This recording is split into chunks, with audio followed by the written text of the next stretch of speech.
प्रदेश में बीजेपी ने श्रावण के अंतिम सोमवार से चुनावी बिगुल फूंक दिया। प्रदेश अध्यक्ष वी.डी. शर्मा बाबा महाकाल के दरबार पहुंचे और आशीर्वाद यात्रा की शुरुआत से पहले केंद्रीय मंत्री एस.पी.एस. बघेल और गृह एवं जेल मंत्री डॉक्टर नरोत्तम मिश्रा ने मां पीताम्बरा के दरबार में मत्था टेका और यात्रा की शुरुआत की। बीजेपी इस बीच अपने नए मंत्रियों को तो जनता से परिचित कराएगी ही, साथ ही ओबीसी और अन्य वर्गों के लिए जो कदम उठाए हैं उसका भी संदेश देगी। हम तो बिना उनके आशीर्वाद के काम करते ही नहीं है, तो इसलिए चाहे चुनाव हो, चाहे संगठन का काम हो या कुछ भी हो, बाबा के आशीर्वाद से ही चलता है और उन्हीं का आशीर्वाद हमेशा हमारे पास है। देखिए, आशीर्वाद यात्रा में हमारे जो नए मंत्रिमंडल के सदस्य माननीय मोदी जी के नेतृत्व में बने हैं, उसमें हम लोगों ने प्रयास किया है कि भारत के इतिहास में पहली बार 27 ओबीसी के मंत्री, 11 महिलाएं मिनिस्टर बनी हैं, अनुसूचित जाति जनजाति के लोगों को बड़ी मात्रा में प्रतिनिधित्व इस बार मिला है, भारत के इतिहास में पहली बार। इसलिए जन आशीर्वाद यात्रा के माध्यम से जनता के बीच में, समाज बंधुओं के बीच में हमारे सभी मंत्री, आज से यात्रा प्रारंभ हुई है। माँ पूरे देश में, पूरे विश्व में सुख शांति और समृद्धि दें, जनता के बीच में ले जाएंगे और जनता से आशीर्वाद मांगेंगे कि केंद्र और राज्य सरकार ने जो कल्याणकारी योजनाएं की है, आपकी जनता से आशीर्वाद प्राप्त। भाजपा अपनी तैयारी में है और कांग्रेस उपचुनाव के लिए अलग प्लानिंग के साथ आगे बढ़ रही है, लेकिन बीजेपी की जन आशीर्वाद यात्रा पर कांग्रेस ने तंज कसा। किस चीज का आशीर्वाद? वो जनता को आशीर्वाद ना दे सकते हैं ना ले सकते हैं, तो जनता को केवल गुमराह कर सकते हैं। इसका नाम गुमराह राजी यात्रा होनी चाहिए। 6 महीने पहले से हमने चुनाव की तैयारी चालू कर दी है और दबाव के बाद तो उनको लग रहा है कि बाकी 3 चुनाव में विधानसभा के वो हारेंगे, इसलिए बार बार प्रचार करते हैं कि हमने तैयारी कर दी है। हम तो तैयारी कर चुके हैं, अभी रिजल्ट बताएगा। अभी तो दमोह के रिजल्ट ने बता दिया है कि जनता का आशीर्वाद किसको मिला है। उपचुनाव की तैयारी है नजर 2023-24 पर भी। बीजेपी रणनीति के साथ जनता का आशीर्वाद लेने निकल पड़ी है, वहीं कांग्रेस दमोह मॉडल पर बढ़ने जा रही है। लेकिन बड़ा सवाल यही कि जनता का आशीर्वाद सावन में किसके सर होगा। Bureau report, IND 24।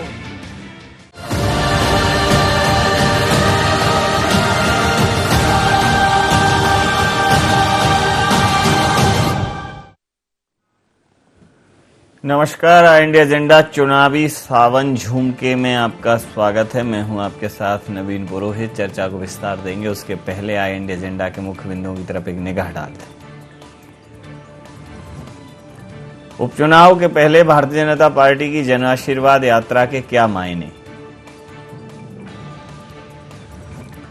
क्या पुरानी रणनीति और नया चेहरा करेगा 2023 और 2024 के चुनावों की राह आसान?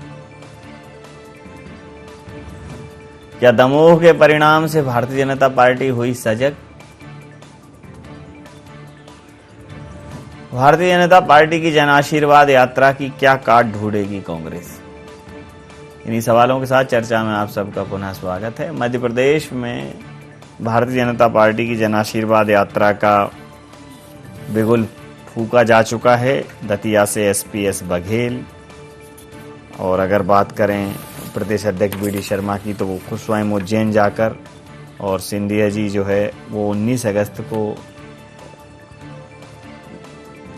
देवास से शुरू करेंगे, और बीरेंद्र खटीक जी भी 19 अगस्त से शुरू करेंगे।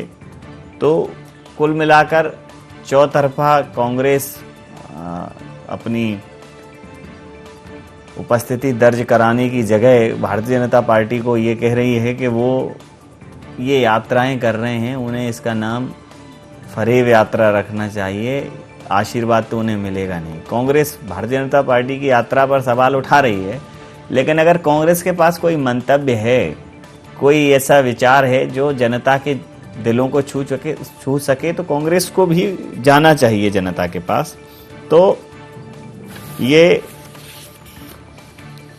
ज्योतिरादित्य जी अपनी यात्रा 17 अगस्त से शुरू कर रहे हैं, और 19 अगस्त से ग्वालियर से बीरेंद्र खटीक जी शुरू कर रहे हैं। वी.डी. शर्मा जी पहुंच ही चुके हैं मैदान में। एस.पी.एस. बघेल जी केंद्रीय मंत्री हैं, वो दतिया से शुरुआत कर चुके हैं। तो 2-3 चरणों में ये शुरुआत होगी, और कुल मिलाकर अगले 10 दिन तक भारतीय जनता पार्टी जनता, नेता और कार्यकर्ताओं से संवाद बनाएगी। इसी मुद्दे पर करेंगे चर्चा। हमारे साथ चर्चा में शामिल हैं यशपाल सिंह सिसोदिया जी, भारतीय जनता पार्टी से विधायक हमारे साथ हैं। प्रताप भानु शर्मा जी, पूर्व सांसद हैं कांग्रेस के, हमारे साथ। वरिष्ठ पत्रकार आदरणीय राघवेंद्र सिंह साहब हमारे साथ हैं। आप समस्त महानुभावों का बहुत बहुत स्वागत है। सीधा सवाल यशपाल जी आपसे कर लेता हूं, ये सावन में क्यों गरज बरस रहे हैं आप? ये चुनावी बौछारें क्यों कर रहे हैं मध्य प्रदेश के पटल पर? क्या आवश्यकता है अभी? देखिए, सावन का महीना है और सावन के महीने में, सावन का महीना और भारतीय जनता पार्टी का शोर। नहीं, भारतीय जनता पार्टी का तो शोर पूरे ही समय रहेगा, चाहे वो होली हो, चाहे दिवाली हो, चाहे दशहरा हो जी। देखिए, सावन के मास में, सावन के महीने में अगर कोई कार्य योजना बनती है और उसी के आधार पर अगर भोले बाबा का, हमारा सौभाग्य मध्य प्रदेश की जनता का कि उज्जैन में और ओंकारेश्वर में 2 ज्योतिर्लिंग हमारे यहाँ है, और अगर महाकाल के दर्शन करके कोई अच्छे काम के लिए, कोई नेक काम के लिए, संगठन को ताकत देने को लेकर के, जनता से संवाद करने को लेकर के, जन आशीर्वाद यात्राओं को लेकर के, और मध्य प्रदेश का केंद्र की सरकार में प्रतिनिधित्व करने वाले हमारे जो 3 केंद्रीय मंत्री हैं, उनके कार्यक्रम यदि बनते हैं और उसके आधार पर यदि संगठन उनको चालना देने का काम करता है। देखिए, सरकार में हम कोई भी बैठे हों, लेकिन संगठन उसकी चिंता करता है और कार्यक्रमों की संरचना सरकारी तंत्र से हट करके जो हमारे संगठनात्मक दृष्टिकोण की जो कार्रवाइयां होती है वो संगठन ही अपने हाथों में लेता है। और यदि वीडी शर्मा साहब आज उज्जैन में जाकर के और दर्शन करते हैं, और शिवराज जी तो लगातार जाते हैं, ज्योतिरादित्य सिंधिया जी भी आते हैं, तो भोले बाबा का दर्शन करके, भूत भवन भगवान महाकाल का दर्शन करके, कोई अच्छे कामों को लेकर के, कोई नेक कामों को लेकर के अगर जनता के बीच में जाने का कोई एजेंडा भी है, तो देखिए वो सावन का हो या भादो का हो, हम अच्छे काम के लिए जा रहे हैं, नेक काम पे जा रहे हैं, तो इसमें कांग्रेस को और अच्छा करने की कोशिश करना चाहिए। कांग्रेस क्या लेकर के जाएगी जी? कांग्रेस क्या लेकर के जाना चाहती है? कांग्रेस अपने एजेंडे की बात करे।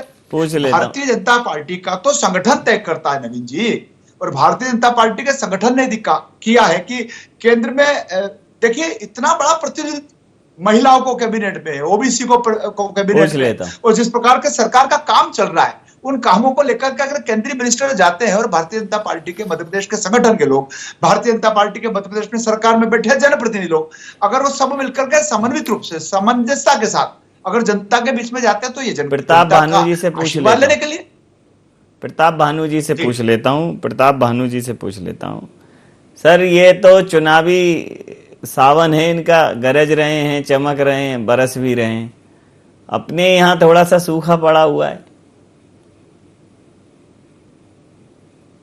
ऐसा तो कहीं नहीं पड़ा, आधे मध्य प्रदेश बाढ़ की चपेट में है, सैकड़ों गांव डूब गए हैं जी, हजारों लोग बेघर हो गए हैं। नहीं, मैं चुनावी बरसात की बात कर रहा हूं कि भारतीय जनता पार्टी तो चुनावी सावन में खूब बरस रही है, तमाम यात्राएं कर रही है, लोगों से संपर्क कर रही है। कांग्रेस में राजनीतिक सावन कब आएगा जब झूम के बरसेगी राजनीति कांग्रेस में? देख रहे हैं कि दमोह के चुनाव में भारी झूमकर कांग्रेस की जीत हुई है जी, और वही माहौल आज पूरे मध्य प्रदेश में कांग्रेस के पक्ष में है। भारतीय जनता पार्टी दांव लगा रही है जन आशीर्वाद यात्रा से, कहीं इस तरह के मीटिंगों का आयोजन करके बीडी शर्मा जी को क्षेत्र में भेजकर केंद्रीय मंत्रियों को जन आशीर्वाद यात्रा, जैसा हमारे प्रदेश अध्यक्ष जी ने कहा, कमलनाथ जी ने, ये गुमराह करने वाली यात्रा है, डिंडोरा पीटने वाली यात्रा है।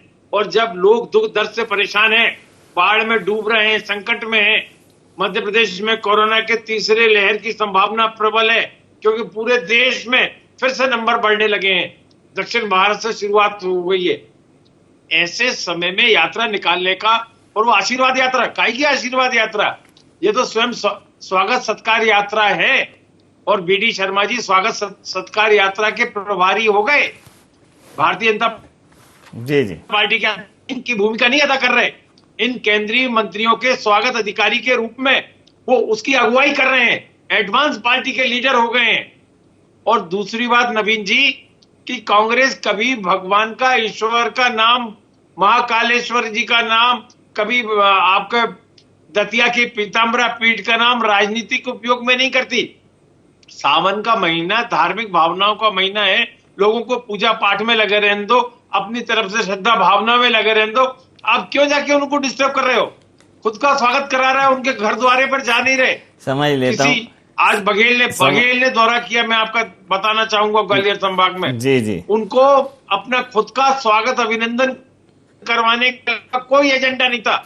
किसी बाढ़ प्रभावित से नहीं मिले, किसी गांव में नहीं गए। वो जो निर्धारित रूट था, लाखों रुपया उसमें होर्डिंग में और स्वागत सत्कार में मिटा दिया। ये काम है भारतीय जनता पार्टी का, जनता को गुमराह करने का। इसकी हम भर्त्सना करते हैं, समझ लेते। और इन्हें इस समय सिसोदिया जी को उसको समर्थन नहीं करना चाहिए। ये स्वयं जनप्रतिनिधि हैं और एक बड़े कठिन क्षेत्र से जीत कर आते हैं, समझ लेता। इसलिए इनको सचेत करना चाहिए पार्टी को। सर, आपकी बात पर प्रतिक्रिया ले लेता हूं। आज का समय नहीं करना है। प्रताप जी, आपकी बात पर प्रतिक्रिया ले लेता हूं।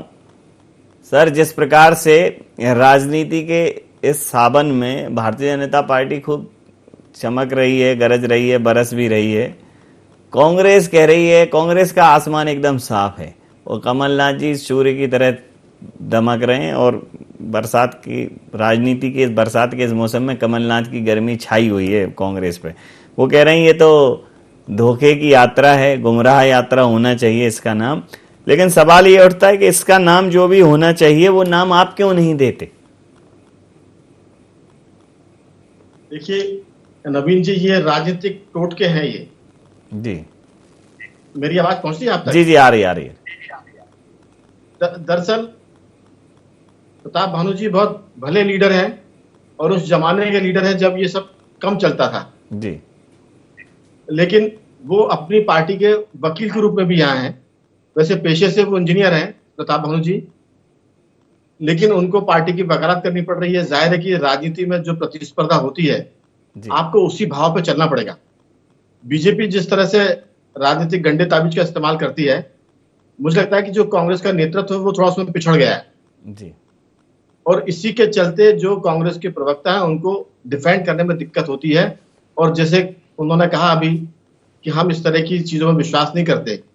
जाहिर है कि जब कांग्रेस नहीं कर रही है तो बीजेपी को, कांग्रेस को ये बोलना पड़ेगा कि हम विश्वास नहीं करते।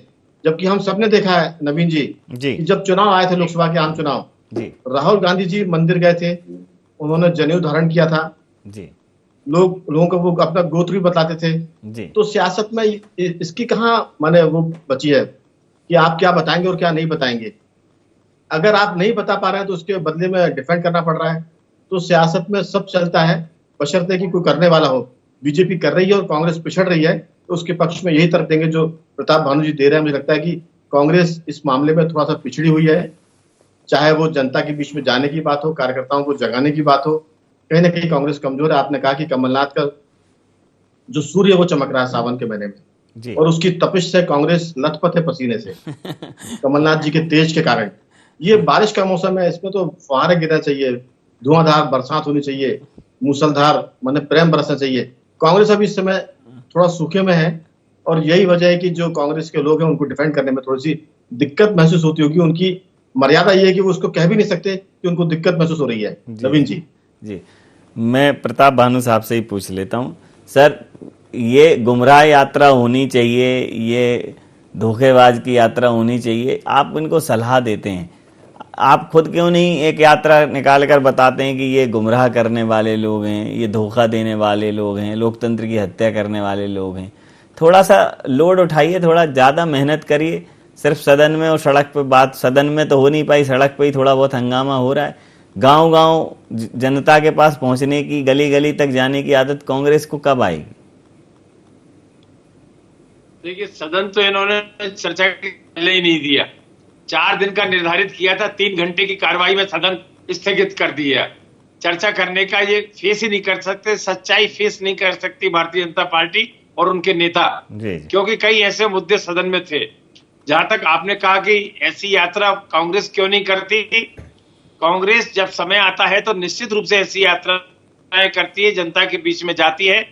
आज समय कठिनाई का है, कोरोना से सावधान रहने का है और बाढ़ की चपेट में लोग जो हैं उन्हें मदद पहुंचाने का है। कांग्रेस कार्यकर्ता गांव-गांव जाकर, घर-घर जाकर, इवन कांग्रेस के नेता चाहे दिग्विजय सिंह जी हो, चाहे कमलनाथ जी हो, चाहे हमारे क्षेत्रीय विधायक हो, जनता जनार्दन के बीच में दिखावा नहीं कर रहे, स्वागत यात्रा नहीं कर रहे, पर्यटन यात्राएं नहीं कर रहे। जिस क्षेत्र में जहां लोग प्रभावित हैं, पीड़ित हैं, तकलीफ में हैं, वहां जाकर उनसे मिलकर उन्हें हमदर्दी देकर उनकी मदद कर रहे हैं। ये तो कहीं अनाज बांटने का उत्सव मनाते हैं, कहीं जन आशीर्वाद यात्रा निकालने लगते हैं। ये काय का आशीर्वाद लेना चाहते हैं? 1.5 लाख लोग कोरोना में मर गए, क्या उसको इन्हें अफसोस नहीं है? किस बात की आशीर्वाद जनता से लेना चाहते हैं? तीसरी लहर की तैयारी करना चाहिए, बचाव की तैयारी करना चाहिए। वनस्पत इसके ये खुद कोरोना के प्रोटोकॉल को तोड़ रहे हैं। यदि यात्रा निकाल रहे हैं, मीटिंग कर रहे हैं, सम्मेलन कर रहे हैं, तो कोरोना प्रोटोकॉल का उल्लंघन कौन कर रहा है? सरकार, मध्य प्रदेश की सरकार, मध्य प्रदेश की भारतीय जनता पार्टी की सरकार, मध्य प्रदेश की भारतीय जनता पार्टी के नेतृत्व इस बात का उल्लंघन कर रहा है। उसे नहीं करना चाहिए। ऐसे दिल्ली में मोदी जी ने करा था, बंगाल के चुनाव में दीदी ओ दीदी, दीदी ओ दीदी रट लगाए हुए थे, पूरे देश में लाखों लोग मर गए। आज क्या उसका पश्चाताप नहीं करना चाहिए? यदि ये उसके पश्चाताप यात्रा करते या ये खोज करते कोरोना बीमारी में 1.5 लाख लोग मध्य प्रदेश में कहां कहां किस जिले में मरे हैं, उनका सर्वेक्षण करवाए। हाई कोर्ट ने टिप्पणी कर दी कि आप विशेष दल नियुक्त करिए जांच का। इनके कान पर जूं भी नहीं रेंगी है। इतने संवेदनहीन ये सरकार हो गई है, ये पार्टी है जी। मैं ये सिसोदिया जी को मैं क्षमा चाहता हूं, पर सच्चाई यही है जी कि आज इतनी संवेदनहीन सरकार मध्य प्रदेश में हो गई। इसमें हम कौन सी यात्रा निकालें? हम इसमें कौन से सावन की गरजे बरसें? ये तो सेवा का मौका है, जो लोगों के बीच में जाकर हमें सेवा करना चाहिए। गरजने बरसने का समय नहीं है जी। नवीन जी, मैं यही कहना चाहूंगा आपके जवाब में। ये समय जो है जनता के बीच में जाने का है। आप जनता के बीच में तो जा रहे हो, लेकिन दिखावे के लिए जा रहे हो। सवाल ये उठाया है सिसोदिया साहब। मुख्य सवाल है ये। कांग्रेस ने हमेशा दिखावे की राजनीति करी है, इसलिए जमीनी हकीकत पर जाने का कांग्रेस ने कभी प्रयास ही नहीं किया है। इसीलिए शायद कांग्रेस की यह गति दुर्गति हो गई है। एक छत्र राज करने वाली कांग्रेस आज ममता जी के भरोसे है, आज सोनिया गांधी जी के भरोसे है, आज सिर्फ राहुल जी के भरोसे है। देखिए, भारतीय जनता पार्टी का जो नेतृत्व है, भारतीय जनता पार्टी का जो संगठन है, कोरोना की लड़ाई को, युद्ध को भी लड़ा है, तीसरी लहर को भी लड़ने की तैयारी है। और जो जनता के बीच में जाकर के जो हमारी सरकार के काम, हमारी उपलब्धियां और जो हम करने जा रहे हैं, उसको बताने का भी हम दम भरते, दावा करते। कांग्रेस के संगठन में एकमतता कहां है, एक राय कहां है? कांग्रेस भी किस प्रकार की यात्रा करे। और माफ करिएगा आदरणीय प्रताप जी, पिछले लगातार 1 साल से शिवराज जी के और मोदी जी के कितने पुतले आपके दल के लोगों ने जलाए हैं, किस किस चौराहे पे जलाए हैं, किस किस स्थानों पर, नगरों में और महानगरों में आपने प्रोटोकॉलों का उल्लंघन किया है। 188 में कितने मुकदमे आपके कार्यकर्ताओं के लगे? आप करो तो ठीक और हम कर ले तो पाप। उतने ही लगे हैं जितने आप पर नहीं लगे। मीठा मीठा गप और कड़वा कड़वा थू। आप देखिए पूरे 1.5 साल ये संख्या लगभग वैसी ही है, जितने आप पर लगने चाहिए थे उतने ही इन पर, मतलब इन पर उतने ही लगे जितने आप पर नहीं लगे हैं, तब मान लो। मतलब वो दोनों तरफ ही हुए धरने प्रदर्शन। कितने सरकार का काम नहीं है कि प्रोटोकॉल का उल्लंघन करे, प्रोटोकॉल का पालन करवाएं। देखिए हम तो पालन कर रहे हैं ना प्रताप जी, माफ करिएगा। हम इस लड़ाई को हम थे और लड़ पाए। अगर आपके कमलनाथ जी होते तो अभी जिस प्रकार से उन्होंने हवाई सर्वे किया ऊपर से, एक खेत में नहीं गए कमलनाथ जी। जी प्रताप जी, जमीनी हकीकत कैसे देखेंगे? कमलनाथ जी होते सब हवाई होता। प्रताप जी, पूरी हवा कांग्रेस ही पूरी हवाई तो शिवराज सिंह जी कर रहे हैं। और एक बात शायद सिसोदिया जी ने नहीं देखा, दिग्विजय सिंह जी शिवपुरी, गुना, अशोकनगर, श्योपुर, भिंड, मुरैना, ग्वालियर गांव गए हैं। और शिवराज जी कल आने वाले थे, उन्होंने दौरा ही कैंसिल कर दिया। आपके पूरे दल ने मंदसौर जिले को, रतलाम जिले को किसान आंदोलन में टारगेट किया था, राष्ट्रीय इशू बना दिया था। हम 8 में से 7 सीटें जीते, उसके बावजूद भी।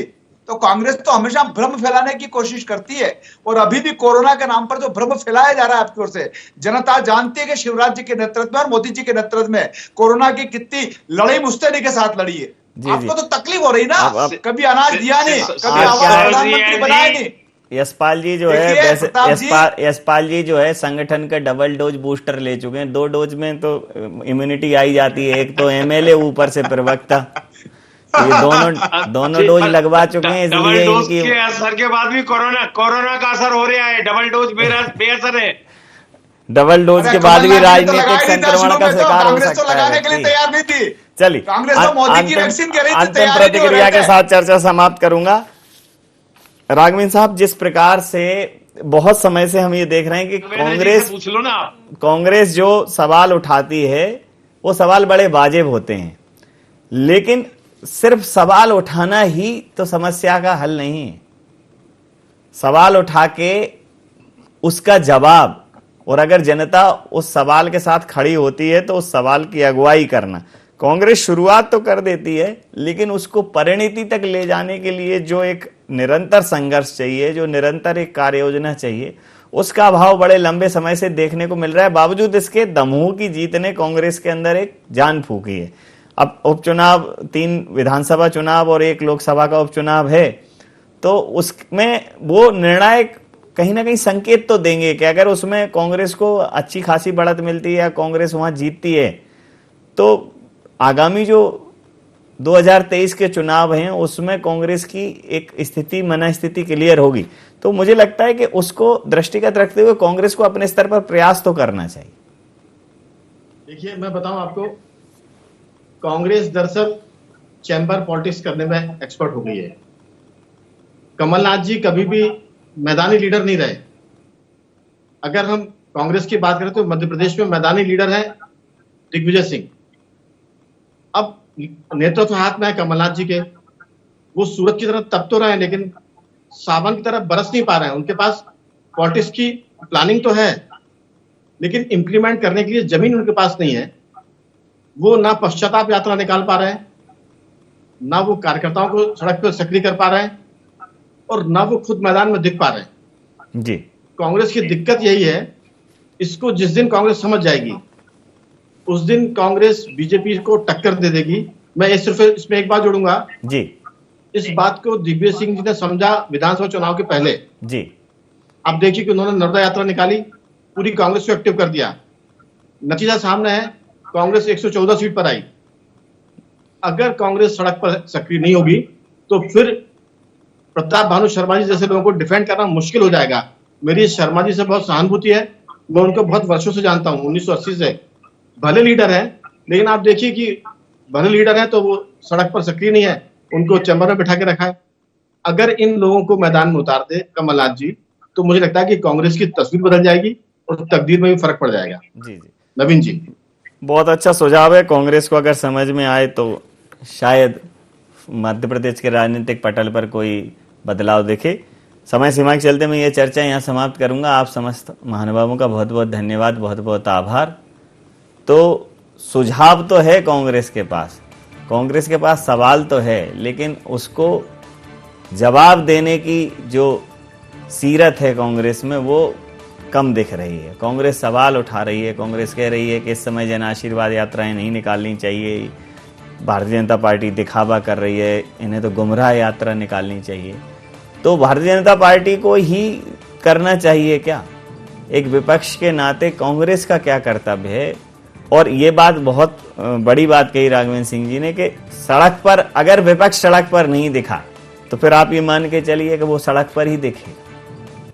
तो जरूरत है कि विपक्ष रहते सड़क पर विपक्ष रहे, ताकि सड़क से सदन की दूरी कम से कम की जा सके और तय की जा सके। तो अगर विपक्ष सड़क पर नहीं है तो यकीन मानिए कि फिर विपक्ष सड़क पर ही है।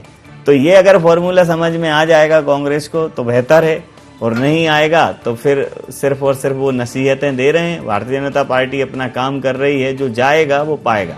आई इंडिया एजेंडा में नहीं, आप बने रहिए आई इंडिया 24 के साथ और देखते रहिए आई इंडिया 24। नमस्कार।